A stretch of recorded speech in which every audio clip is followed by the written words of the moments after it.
నూతనమైనటువంటి వెంకటేశ్వర గారు దీన్ని స్వేచ్ఛ గేయానువాదంగా రచించడం అనేటటువంటి చాలా చాలా సంతోషించాల్సినటువంటి విషయం.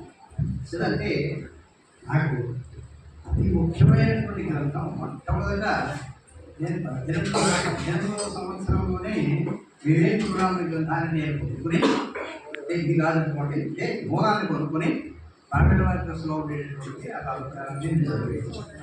తర్వాత ఒక స్వామివారి దగ్గర 4 శ్లోకాలు చెప్తున్నాను. అందులో తొలి శ్లోకం ఏదో ప్రార్థన అయిన తర్వాత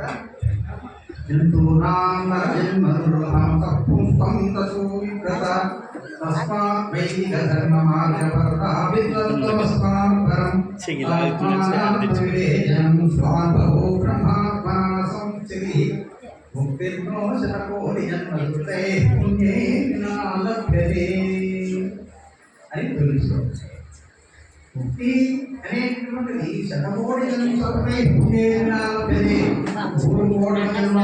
చేసినటువంటి పుణ్య పరిపాకం అంతా కూడా పైసా కూడబడితే ₹1,00,000 ₹1,00,00,000 బ్యాంకులో అయినట్టుగా అదే కరడు కట్టి ఒక చోట ఉంటే అప్పుడు ఆ పుణ్యంతో ఏర్పడినటువంటి జన్మతోటి వేదాంత పరిజ్ఞానం కలిగి సద్గురువుని చేరి వేదాంత పరిజ్ఞానం కలిగి అతను మోక్షాన్ని పొందుతాడయ్యా అని చెప్పాడు. అయితే దానికి పూర్వాంగంగా అసలు మొట్టమొదటి మానవుడు అనుకుంటారు కదే. అందుచేత జంతువునామల జన్మ దుర్లభం, ప్రాణులన్నింటిలోకి కూడా మానవ జన్మ ఉత్కృష్టమైనటువంటిదని పుంస్తుమాల్లో స్త్రీలుంటే బాగుంటుంది కాదు, వీళ్ళకి అవకాశాలు ఎక్కువ ఉంటాయి, వాళ్ళకి అవకాశాలు తక్కువ ఉంటాయి. అందుచేత అలాగే ఈ బ్రహ్మ విద్యని సాధన చేయాలనుకోవడం, అందులో విద్వత్వం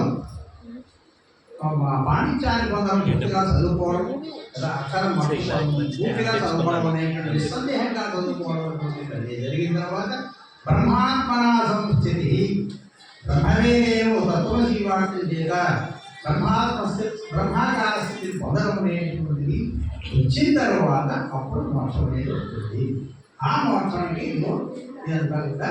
ఈ శతకోటి జన్మ సూర్య పుణ్యే అనేటటువంటి శ్లోకాన్ని ఆయన రాశాడు. దానినే మన సోదరులు అతి సులువుగా ఉపయోగించారంటే శ్రీ శంకరాచార్యుని సకల జీవుల మధ్యన సృష్టిలో నరజన్మ దుర్లభము నరులలో చెంత సంకుల సంగతి బహుదుర్లభం సంకుల సంగతులలో వైదికా ధర్మమట్టముగా పరాపరముల జ్ఞానము కర్తలామలకము కడు దుర్లభము పరాపరముల మీరిన పూర్ణములు తనకు తానే స్వయంగా బ్రహ్మాత్మ సంస్థితుండై స్వామిరాములకుగా నిత్య సంతృప్తులకుగా తన పూర్ణ పుణ్య కర్మల ఫలముగా సకల జన సమూహంలో ఒక్కడేను అనేటువంటి అంటే మనుష్యాణం సహకరిషు అనేటువంటి భగవద్గీత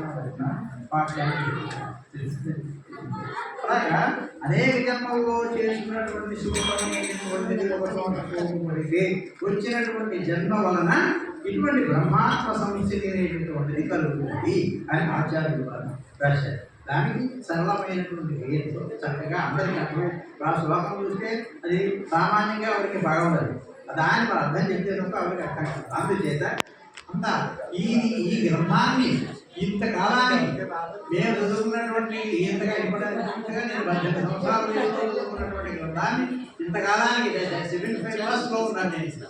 ఈనాటికి ఈ గ్రంథం యొక్క అతి సరళమైనటువంటి గ్రంథాన్ని కాదు, పండితులు కూడా అర్థం కానటువంటి గ్రంథాన్ని పెట్టి అటువంటిది అందరికీ కూడా అందుబాటులో తీసుకొచ్చి సకల జనులు ఆ బాలందరూ కూడా వాడుకునే పాటలు లాగా రాజించినటువంటి సన్నిధులు అటువంటి గ్రంథాన్ని మనం చేతులు మనధాన్యం అంటే ప్రతి జీవితంలో మూడేసి విషయాలు దుర్లభము మొదటిది మానవ జన్మము జగతిలో దుర్లభము. ప్రతి జీవికి కూడా దుర్లభం త్రైమేవైక దైవానుగ్రహ హేతుకం మానుష్యత్వం ముముక్షత్వం మహాపురుష సంశయ అని దానికి ప్రతి జీవి జీవితంలో మూడేసి విషయాలు దుర్లభం. మూడు విషయాలు లభ్యమయ్యే విధానం దుర్లభం త్రయం అని. అందులో మొదటిది మానవా జన్మం జగతిలో దుర్లభము. ఈ ప్రపంచంలో ఈ జగత్తులో మానవ జన్మ రావడం నిశ్చిత మానవుడైతే తప్ప ఈ వేదాంత పరిజ్ఞానం అనేటటువంటిది కలగదు. అయితే జ్ఞానమస్తి సమస్త జంతువు విషయోచరే తద్ మనుష్యాణం విశేషత. అన్ని జంతువులకి జ్ఞానం ఉంది. జంతు ఆహార సంపాదనకి ఆత్మరక్షణకి జ్ఞానం ఉంది. చీమ దగ్గర నుంచి అన్నిటికీ ఉన్నాయి. కానీ ఈ బ్రహ్మజ్ఞానాన్ని పొందేటటువంటి ఇంద్రియ పరిజ్ఞానం వాటికి తక్కువ. ఆ జ్ఞానం లేదు. మొదటిది మానవ జన్మము జగతిలో దుర్లభము. మానవై పుట్టడం చాలా కష్టము. నర జన్మ లభించిన నరులో దుర్లభము.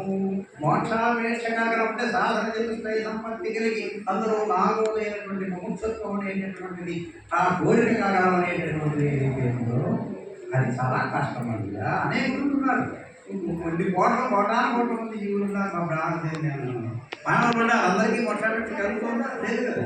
అందుచేత ఎందరో ముముక్షులలో సద్గురుని ఆశ్రయించాడు దుర్లభం. అటువంటి ముముక్షత్వం కలిగినటువంటి వాళ్ళని మళ్ళీ కొంతమంది పోగైతే అందులో ఒకనొకడు మాత్రమే సద్గురు దగ్గరికి చేరి అసలైనటువంటి జ్ఞానాన్ని అనేటటువంటి చెప్తున్నారు. పూర్వపుణ్యము ఫలముగా దివ్యానుగ్రహమునాభించిన నరజన్మలో మరియు వేదాంత పరిశీలన చేయక సాధనా సంభక్తితో సద్గురుని ఆశ్రయించక జగతిలో నేను నాలుగు భ్రాంతిలో సతీసుటమాయలో తన కనక వస్తువులతో నిరతము సంపాదనలు తలముఖైన వారు ముక్కులు ఆత్మహంతకులకు అనేటటువంటి విషయాన్ని చెప్పారు. పూర్వపుణ్యం ఫలితంగా దివ్యానుగ్రహం కలిగినప్పటికీ కూడా మానవ జన్మ వస్తే కూడా వచ్చినటువంటి మనుషులు వేదాంత పరిశీలన చేయకుండా సాధన సంపత్తిని సంపాదించుకోకుండా సద్గురుని ఆశ్రయించకుండా ఈ జగత్తులో నేను నా